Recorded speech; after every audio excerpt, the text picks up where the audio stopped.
encourage everyone that to think big about universities, because these should be places where learning flourishes, and that regenerate American society. And unfortunately, often they do the opposite. There's no reason that has to be the case.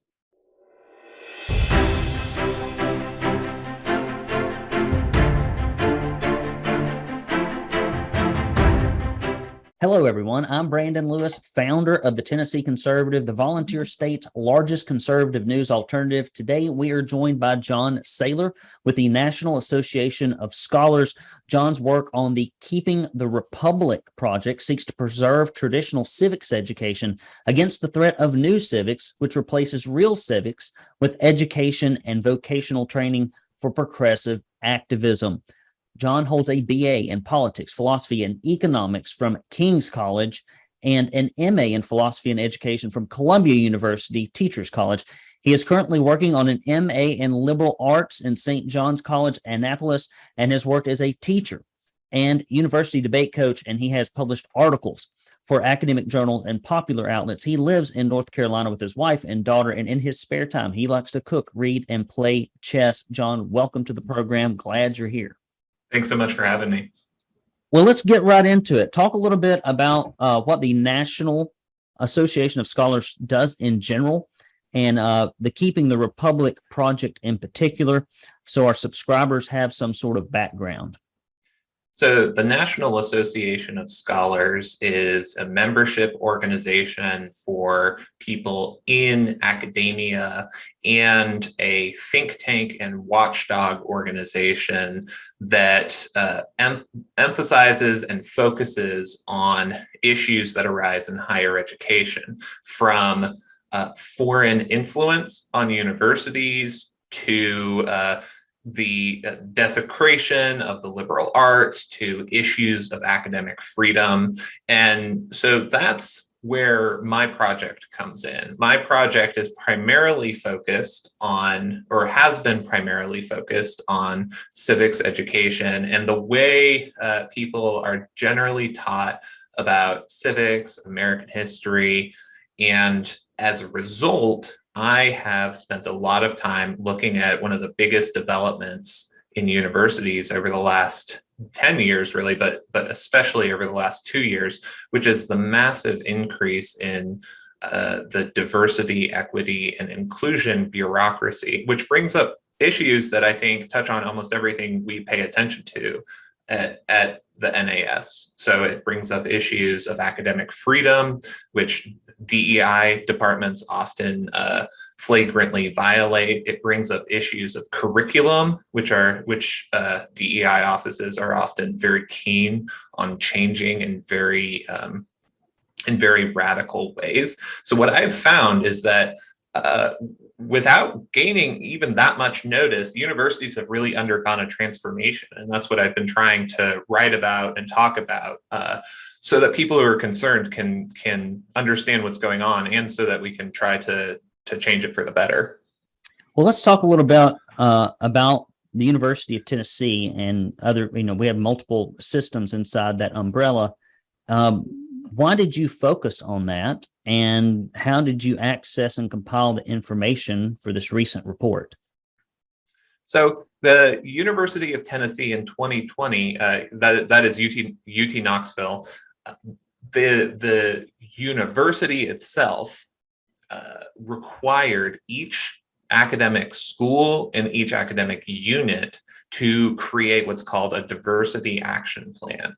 So this is a plan that was supposed to span 3 years and include policies that address really every aspect of a given department or school. So curriculum, recruitment, faculty, training, and this was publicly announced. And it's an interesting way to bring about a sort of DEI overhaul at a university, because often what happens is a university the president's office will produce a diversity strategic plan, and they'll include just a wide variety of measures under this rubric. And we can get into what those measures actually look like, because it's pretty concerning to a lot of people. But what was interesting about UT Knoxville is that instead of creating this top-down plan, they kind of decided to mandate a bottom-up plan. And so I, by way of public information request, obtained all of these plans. It was, a couple hundred pages worth of bureaucratic documents, and I read through all of them and have just pointed out the crazy things that have gone on, because it provides a really good model for what has taken place at universities across the country. So it's both concerning for people who, care about the flagship university in Tennessee, but it also should be concerning to anyone who cares about academia, because what we see is a major incursion of ideologically motivated content into the curriculum. We see the establishment of effective political litmus tests. And, we see a massive expansion of a bureaucracy that is committed to certain ideals that are, I would argue, are inimical to a true liberal education and free inquiry. So it's hugely important that this information get out to people, both within Tennessee and beyond. So it's amazing to me, a couple of quick points before we move to the next question. Number one, liberals are very smart, and as soon as we identify something like critical race theory or Marxism or communism or whatever it is, they very quickly, take the next word salad that they've come up with to describe the exact same thing, so that it's harder to chase down. Recently, we had, unfortunately, and a lot of my friends have too, and I've read a few articles on this, interestingly enough, had fleas in our house. And apparently they're evolving nationwide. Like, it's a whole thing on the pest control boards. I coach painting contractors, and leftists are like fleas in these universities. And as soon as we say, you can't be teaching your students that it's evil to be a certain skin color, you can't be promoting a communist ideology, you can't be censoring free speech, they just put a new name on it, and then the fleas mutate, and now a new legislative pesticide has to be developed to hopefully get them. And the second point I would say is RINOs, both at the government, the governor's mansion, and both the Senate and the House are the one who are completely and totally responsible for this. They've let this happen underneath their very noses, and they take conservative taxpayer dollars out of working class members' hands, and then they turn these places into indoctrination centers. And it is amazing that they have not been more outspoken and direct about fixing it. They always do things that grab a quick press release so they can look like they're doing things about them, but then later they don't do anything with the actual enforcement part of it. So in your opinion, what should the Tennessee legislature do to put an end to this using of our money to do things that are against our value? What have you seen work in other places? So, first of all, your point about how this is often the result of inaction is a really important one. And when you think about university governance, it really comes ultimately from state government. They are the ones who establish board of trustees. They're the ones who put people in place. And so, they're the ones who are ultimately responsible for the current president of UT, who called for these diversity action plans and then who ultimately approved them. And I think one issue in general with higher education policy is that university trustees, that role is not really taken very seriously across the country. Often politicians will basically give the role to a friend, or as a way to as a form of political patronage, or maybe they owed someone something, and so they say, hey, why don't you become a university trustee? That's great. Now, wait a minute, John. Wait a minute. That never happens. Not the first I've ever heard of it. That is a amazingly scurrilous accusation that happens to be 100% true. Go ahead. Yeah, so if you look at, I just finished a big study on all of the public universities in Arizona, and the public universities of Arizona are governed by the Arizona Board of Regents, which are appointed by the governor. The governor has been good on education on a lot of fronts, school choice, for instance. But a lot of the members of the Arizona Board of Trustees, they rubber stamp some crazy policy reforms throughout the university system, and didn't do anything when each of those universities put out their own diversity strategic plans. But when you're talking about what can be done, I mean, there are two categories. The first is kind of stopgap measures, which are needed, and the second would be new ways to build. So the stopgap measures are basically things that need to be addressed now. So some of that is, listen, to the extent that you have a say over personnel, that is administrators. If administrators are enacting policies that are, that flagrantly violate academic freedom, or that totally contradict your vision for education, you need to take seriously the prospect of finding new people who actually believe in like a serious liberal arts education, and who actually believe in the ideal of free inquiry and think that education shouldn't be something like indoctrination. But there are also a lot of policies that came out of these plans that are just really bad, and legislatures can't do things about them. So, for instance, a lot of schools within the university established a policy of requiring diversity statements of both faculty hires and for promotion and tenure. Now, if you look at the rubrics that are used across the country for these so-called diversity statements, a lot of them judge the statements on the basis of whether you assent to a particular set of viewpoints. Most obviously, whether you believe in the value of being race conscious. That is like basically the opposite of colorblindness. And now that violates like a pretty serious principle in academia that people on both the left and the right believe is valuable, and that's academic freedom. The idea that you should not force professors to say certain things or limit them from saying certain things on the basis of political views. And in fact, the Academic Freedom Alliance, which is a group of elite college professors across the political spectrum, just this week came out with a statement saying that diversity statements should be eliminated throughout academia. So it's a big serious issue, and that's something that state legislatures need to take into consideration. Now, the state legislature did pass a law that banned what they called political or ideological litmus tests. And the problem with that language is that I don't think that the university considers these statements to be an ideological litmus test, which means that they've, I just checked recently, they still require diversity statements for some of their job listings. So if you go on the UT website right now and look at academic job listings, there will be some listings, even in disciplines that have nothing to do with, even in disciplines like engineering or the sciences, nothing to do with any kind of ideology or any kind of political views. They'll require applicants to submit diversity statements, and that's something that really legislatures have the ability to take aim at it, and they need to take that job really, really seriously, I think. I think they need to come up with two pieces of legislation. One of them is fire from the top.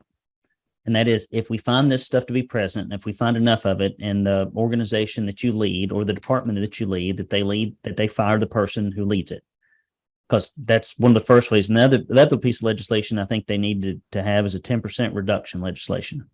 And that is, if you want to keep it, that's great. Every year we just reduce your funding by 10%. I found money to be about the only thing that anybody seems to care about these days. And it's amazing how quick, if funding is taken away, people change their moral character or their true north can be bent ever so slightly with the application of funds. I'd like to see a lot of that, because the conservatives who are the people that fund these woke universities, don't deserve this. And why the legislature allows it continually, I do not know about. If I can make a comment on that, this gets to my other point, that you don't want to just create stopgap measures. You also want to build. So it would be a violation of academic freedom if you told, the gender studies department that you simply can't say certain things now. There are reasons that we have pretty strong inhibitions toward outside actors just dictating what can be said. It violates ultimately the First Amendment. But it's absolutely not a violation of the First Amendment to say, we don't think that certain disciplines are core to the mission of the university, and thus if you want to teach your classes, that's fine. We're not going to fund you to a great extent, but also we want to build something else. And I think that's what people need to take seriously. Build strong, create centers that have a decent core curriculum and that are guided by certain core values, like the value of the liberal arts and the value of academic inquiry, and free academic inquiry. I think that would go a really long way in creating the kind of university that a lot of people, especially in a state like Tennessee, want. They shouldn't have to think, my only good option is Hillsdale and I can't afford that. No, your state university should be a place where bright young students want to go. And that's not something that's impossible to do via university policy. Well, there's two things I'd throw on that, and then we'll go to the next question. Number one, I've got a 3-year-old and a 10-year-old, and when I set up their savings accounts, if they want to go to college, I avoided the ones that were required to go to any current universities. Because like you said, when I look around, it was starting back when I was in college 20 some odd years ago, but they're indoctrination centers that are not aligned with the values that my wife and I prescribe. I got my MBA and then later went into business. It was a complete waste of time. People reading books to me about things they hadn't done, written by people who hadn't done it. I went out and tried those ideas and damn near went bankrupt trying them. And it's just BS if you're a small business owner. And further, it amazes me, only a university, recently Joe Biden has relieved student debt, or is trying to, hopefully it will be stopped, from people that made irresponsible decisions and put them on the shoulders of people who have never made those. Only a university can provide something so utterly worthless that it indebts someone to the point where they can't pay off the loans, and then gives them skill sets that are so unmarketable they can't pay off the debts. And this short-term stopgap that Joe's doing to buy votes still doesn't take care of the larger issue, which is I believe that universities are unethically and immorally saddling these kids with debt. I worked in a financial aid institution or in the financial aid office, work study, which is, again, like the worst thing you could probably do in college, because it's just like, it's babysitting and it doesn't pay very well. And I watched them come in and load these kids up with debt. And I routinely heard them say, "Oh, don't worry about it, honey. Just take the money, and if you don't use it, give it back." I'm sure an 18-year-old who's never been taught financial literacy will immediately do that. And so it is a vicious cycle. The kids are the ones that end up bearing the brunt of this, and our culture does as well. Guys, I ain't going to spend a lot of time on this, but I want to thank all of you. We got some checks this week, not a bunch, but I'm telling you, every check helps us. When you're as thinly funded as we are, every check helps. Tennessee Conservative, you can mail those to 1523 East 27th Street if this place hasn't been carried off by a flood. Chattanooga, Tennessee, 37404. Get your pen and your paper out. Write us an old-fashioned check. I read all the notes. I appreciate it. I respond by mail. And when you give anything, we will send you this Don't California My Tennessee bumper sticker, this Proud Tennessee Conservative bumper sticker. If you give $50 or more, or a $10 recurring donation or more, we will send you this Proud Tennessee Conservative tumbler. This is about to be a vintage tumbler, a collector's item, because we're going to change this up a little bit here soon. We got a few more.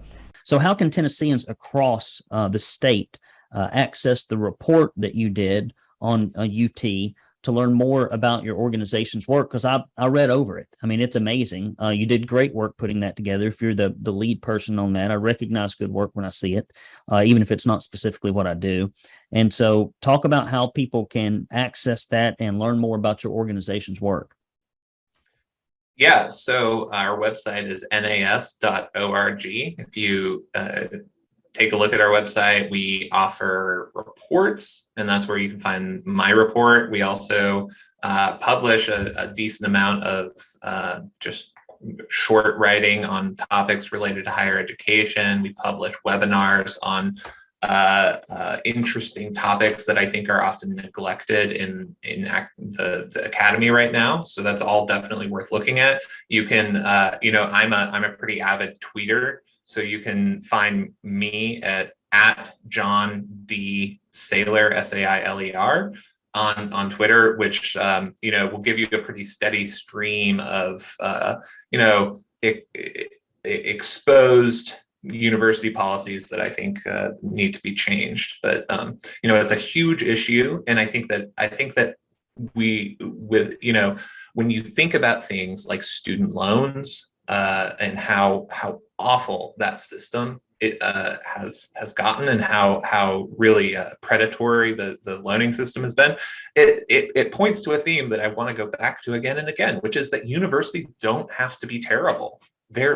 Most of our universities are public universities controlled by the public. They don't have to be terrible, but most of us think that there are huge problems with them, and we really need to take a lot more seriously the fact that we can make them something good and something that serves the American people. Well, I absolutely agree. I appreciate your work. If you ever end up in Tennessee, reach out to me. Let me know about your events. We will let our subscribers know about it. Jason, if you will, in the show notes, please do put a link directly to all this stuff that UT is doing, that the legislature has told them that they shouldn't, that we pay for, even though we don't agree with it. I will give you the last word. Well, I would say just go read the report. Make sure that if you're in contact with any state policymaker, make sure that they're aware of the report, and encourage everyone that to think big about universities, because these should be places where learning flourishes, and that regenerate American society. And unfortunately, often they do the opposite. There's no reason that has to be the case. Well, very good, John. Thank you for your time. Great work. I appreciate. Somebody has to keep up with what UT's doing, because our state legislators certainly aren't, at least not recently. So at least somebody's doing it, even if it has to be outside of Tennessee.